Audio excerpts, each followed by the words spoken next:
আসসালামু আলাইকুম। আজ আমরা জানব ইতিহাসের অন্যতম বিখ্যাত ও শিক্ষণীয় ঘটনা ফিরাউনের কাহিনী।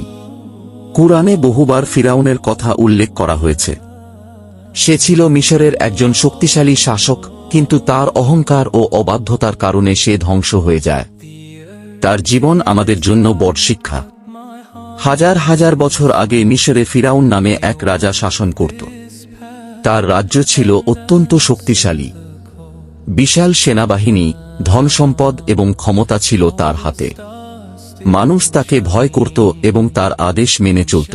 ধীরে ধীরে সে এতটাই অহংকারী হয়ে ওঠে যে নিজেকে সাধারণ রাজা মনে করত না। সে দাবি করতে শুরু করে যে সেই মানুষের সর্বোচ্চ প্রভু। কুরআনে উল্লেখ আছে যে সে বলেছিল, আমি তোমাদের সর্বোচ্চ রব। এটি ছিল চরম অহংকার ও আল্লাহর বিরুদ্ধে বিদ্রোহ। ফিরাউন বিশেষ করে বনী ইসরাইল জাতির উপর অত্যাচার করত। তাদেরকে কঠোর পরিশ্রম করানো হতো, অনেককে নির্যাতন করা হতো।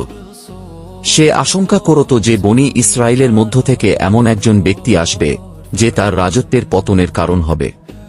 এই ভয়ে সে এক ভয়ঙ্কর আদেশ দেয়।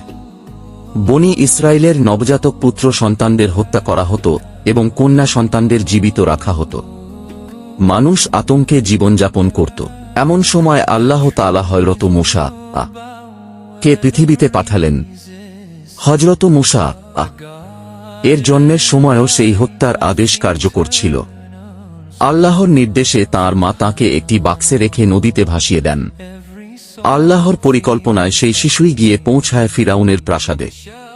ফিরাউনের স্ত্রী শিশুটিকে দেখে মায়া অনুভব করেন এবং তাকে লালন পালনের সিদ্ধান্ত নেন। এভাবেই আল্লাহর ভবিষ্যৎ নবী মূসা ফিরাউনের নিজের ঘরেই বড় হতে থাকেন।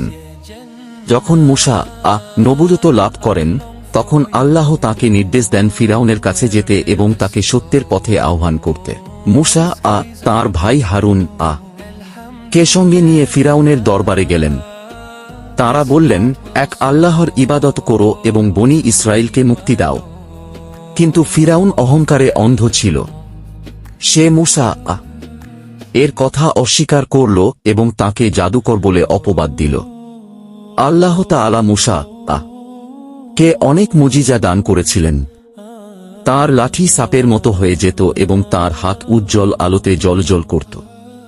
ফিরাউন এসব দেখেও সত্য গ্রহণ করল না, বরং সে দেশের সেরা জাদুকরদের ডেকে আনল।